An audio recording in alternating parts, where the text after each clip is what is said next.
Welcome to Texans on Tap. I'm Brandon Strange with Charlie Palillo and Josh Jordan. Read their work on sportsmap.com. Follow them on X at Palillo, at Josh Jordan 975.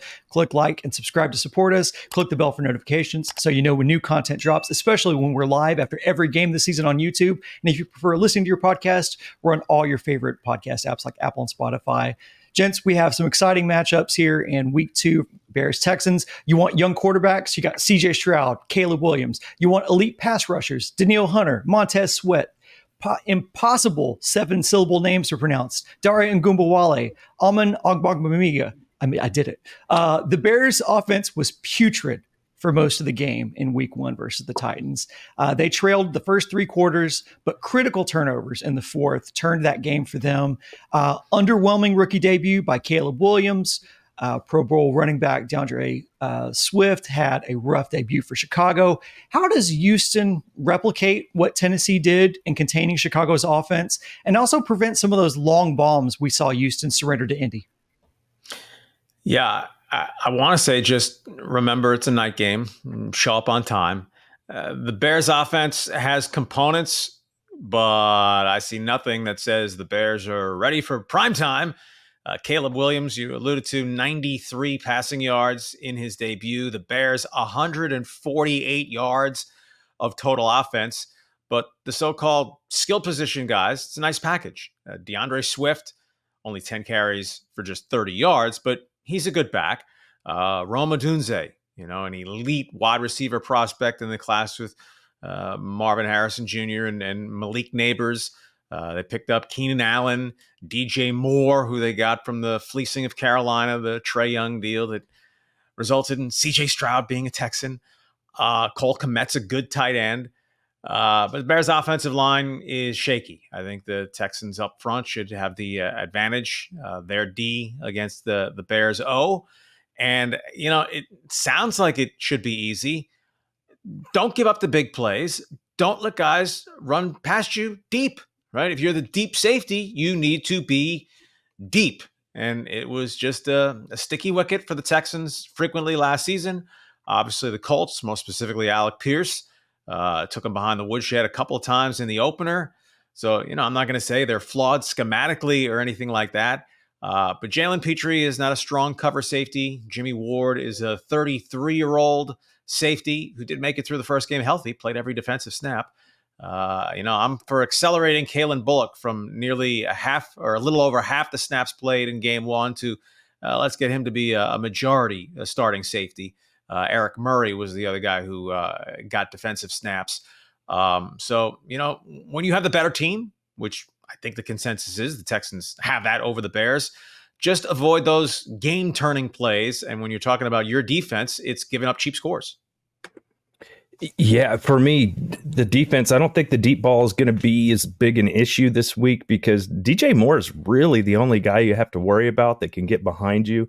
He is a really good receiver, but I think if you have Stingley on him a lot of the time, you should be pretty happy with that matchup. It came out this week. Rome Odunze, he's week to week with an MCL sprain, so he is not expected to play.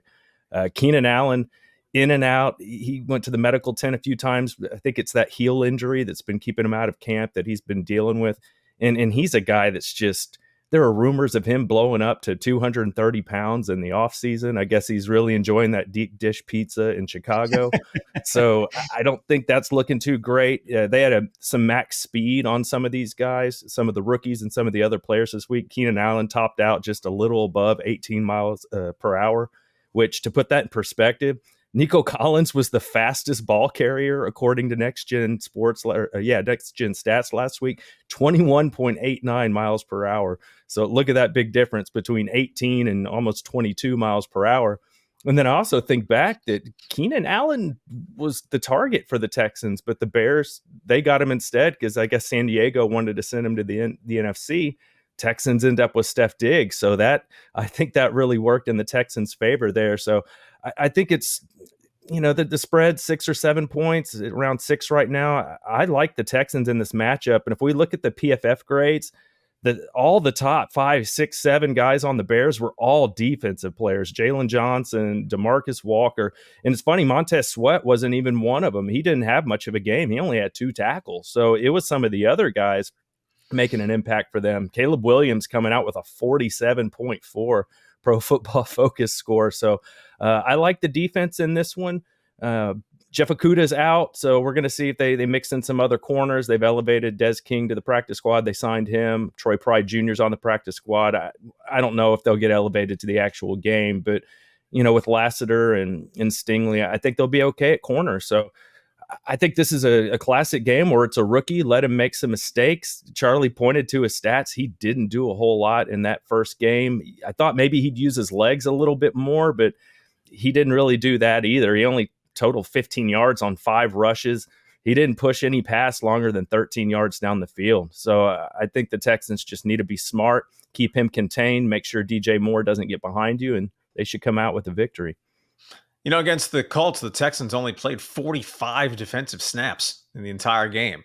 Both Stingley and Lassiter played all of them. In fact, they were the only 2 pure cornerbacks who saw the field for the Texans, with Bullock and Murray coming off the bench in support of Petrie and Ward.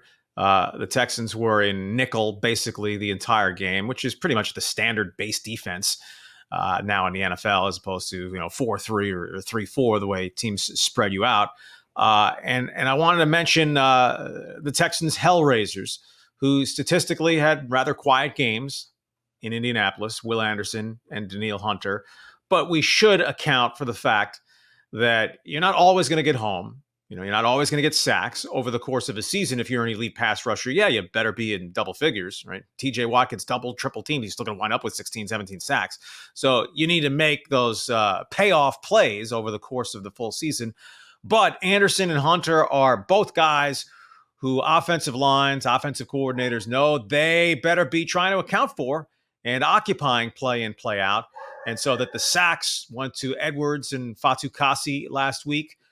They're getting to play off the attention that Hunter and Anderson command. And then wait till Danico Autry joins the party in a little over a month. Yeah, Charlie, you mentioned Swift, 10 carries for 30 yards, but 20 came on one play. So he had 9 carries that only netted 10 total yards. I mean, he rushed for over 1,000 yards last season. Houston doesn't want to see Swift have a breakout game in Houston, or Caleb Williams for that matter. For the Texans on offense in week 1, it was all about Joe Mixon with the ground and pound. Stroud went 243 for 2 touchdowns, but there was definitely stuff to clean up there on the offense. I mean, 4 sacks allowed, 3 O-line penalties. How does Houston build off of week 1 against Chicago's defense? You mentioned the penalties. They're all pre-snap penalties, those false starts. And obviously they infuriate any Texans fan, a coach, even the players should be saying, darn, I should be able to remember the snap count. Clean those up, right? Laramie Tunsil with 2 of them. Talked about snap counts defensively. On the offensive side, if this augurs well, one game, I'm not saying they're going to be all healthy all season, but the Texans 5-0 linemen played as a unit, all 79, I think it was, offensive snaps the Texans took relative to the 45, all they had to play on defense. So in terms of having your 5 best offensive linemen healthy, right, that's why you're their starters, but also for them to grow as a unit with that continuity. Obviously, the lack of experience for Juice Scruggs and Kenyon Green, if that is a healthy unit for the long haul, right? Tunsil, I think he's played every game in a season once in his career. Titus Howard, of course, is a health question. But if that group is majority healthy for a strong majority of the season, man, this offense has off the charts potential. I think we're going to see more of what Joe Mixon did. Just looking at how the Titans played the Bears last week, both Tajay Spears and Pollard rushed for over 5 yards per carry. They finished with over 100 yards on the ground. So Titans were able to move the ball. And I think Joe Mixon can do some of the same things. And the Titans clearly don't have the weapons like the Texans do. I mean, DeAndre Hopkins is just basically going to play the season on a bad knee. And Ridley, who came over, he didn't do a whole lot in that game. He has potential, but it's nothing compared to what the Texans have with Nico and Steph and Tank. So I think Mixon's going to have a lot of opportunities in this game again. So I would look for them to get the play action game going and run the ball. And like I said, the Bears offense doesn't scare you too much. So I think CJ I don't know if you need to take too many chances in this game, but it's a night game. It's a game of the week. It's a Sunday night game. We saw when CJ went up against Bryce Young last year, another highly touted number one quarterback. He didn't play one of his best games. I know he was a rookie, but just something to keep in mind in that matchup. He didn't play at his best. So hopefully CJ's learned. He's a little more mature in year two. That game was on the road. This game is at home. So Caleb Williams coming in for the home opener against the Texans at NRG. I think CJ just needs to just do what he does. He doesn't need to do anything extra. They should come out with a dub.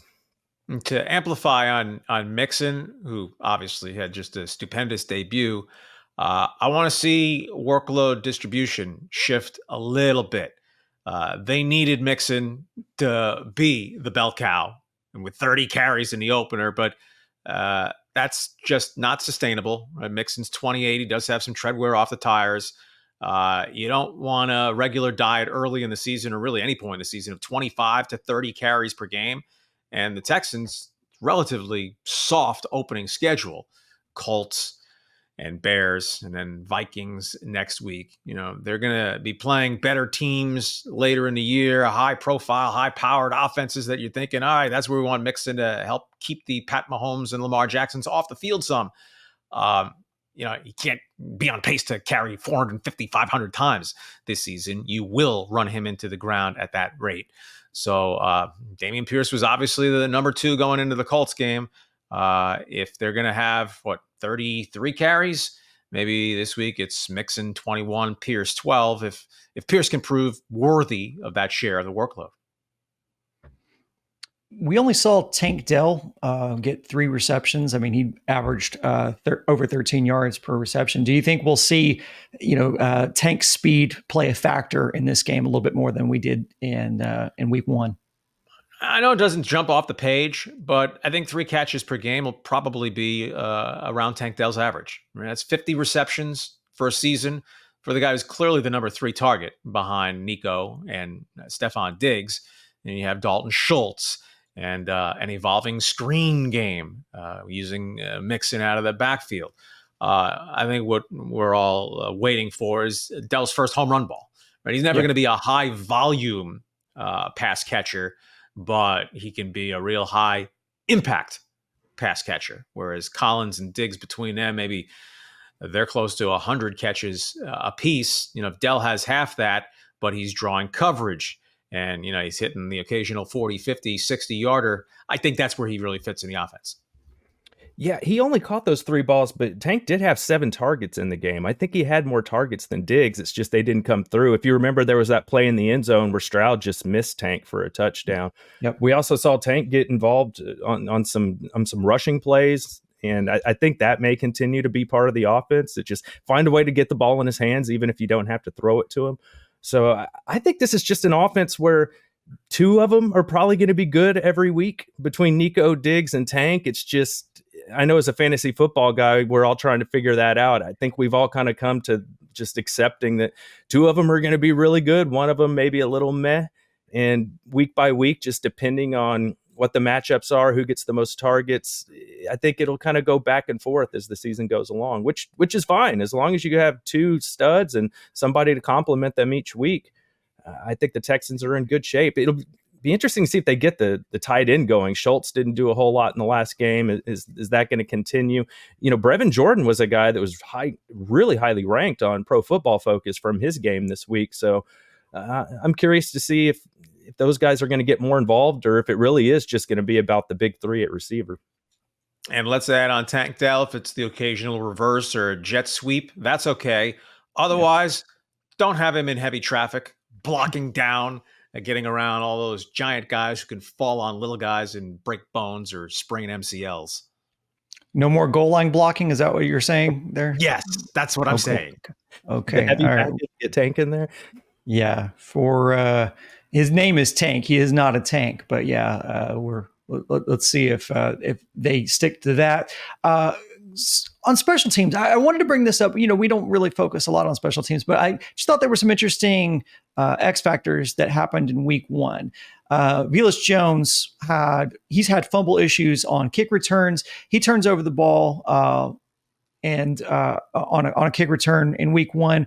DeAndre Carter, though, had a 67-yard return, one of the longer returns we've seen under this new dynamic kick format.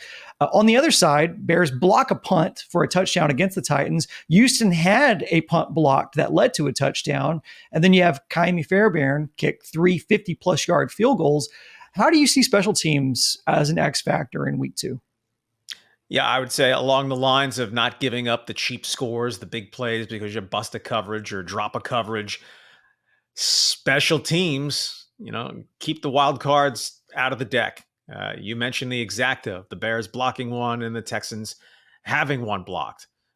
Former Texan Jonathan Owens, I guess better known now as Mr. Simone Biles, with the score for the Bears. DeAndre Carter, former Texan, who had the big return for them. Steven Sims let a ball bounce in Indy that cost the Texans about 15 yards of field position. I like that he was there, right? We've covered this before. No Tank Dell in the return game. Save him for the wide receiver role. So, I don't think you go into a game saying, oh, yeah, they're going to block a punt or we're going to bust one for a touchdown in the return game this week. But stuff happens, and I think it advances the Texans' cause of winning if none of that stuff happens this week and just line it up, offense, defense, sort of mundane special teams plays, and the better team wins.